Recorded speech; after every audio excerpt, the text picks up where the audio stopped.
खुदावंद के जिंदा पाक कलाम में से हमारे लिए आज की तलावत मुक़द्दस लूका की अंजील उसका 18वां बाब 9 से 14 आयत तक। उस वक्त यीशु ने बाजों के हक में जो अपने पर भरोसा रखते थे कि हम रास्तबाज हैं और दूसरों को नाचीज़ जानते थे, ये तमसील कही कि दो शख्स हैकल में दुआ करने गए, एक फरीसी और दूसरा मुहस्सिब।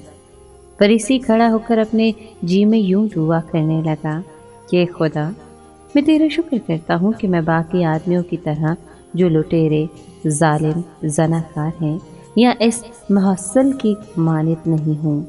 मैं हफ्ते में 2 बार रोज़ा रखता और अपनी सारी आमदनी पर दयकी देता हूँ। मगर उस मुहस्सिल ने दूर खड़े होकर इतना भी न चाहा कि आसमान की तरफ आंखें उठाए, बल्कि छाती पीट पीट कर कहता था कि खुदा मुझ गुनहगार पर रहम कर।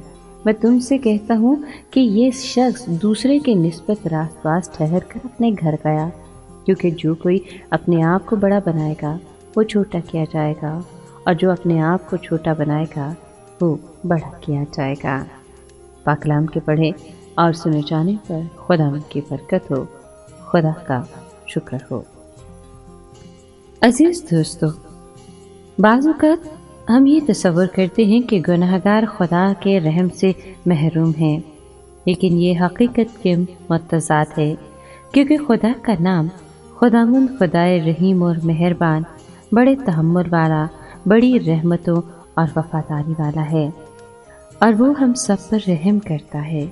वो गुनहगारों को कबूल करता है और इसके बायस आसमान पर खुशी का समा होता है। कलाम मुक़द्दस में यूँ मरकूम है, मैं तुमसे कहता हूँ कि इसी तरह 99 रास्तबाज़ों की निस्बत जो तौबा के मोहताज नहीं, एक ताइब गुनहगार के बायस आसमान पर ज़्यादा खुशी होगी।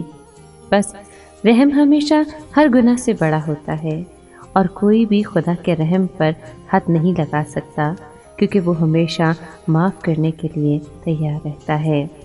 खुदा बाप हमेशा अपनी बाहें फैलाए हमारा इंतज़ार करता है कि हम अपनी गलत रविशों को तर्क करके उसके पास वापस लौट आएं, जिस तरह मुसरफ बेटा अपने बाप के पास वापस लौट आया। आइए रोज़ों के इन अयाम में खुदावंद खुदा जो हमें मौका फराहम करता है कि हम भी उसके पास वापस लौटें और रोज़े के ज़रिए खुदा का रहम हासिल करें, अपनी गलतियों और अपने गुनाहों पर पछताना सीखें, उससे माफ़ी मांगें ताकि वो हमें माफ़ करे और हम उसकी कुर्बत हासिल कर सकें। आमीन।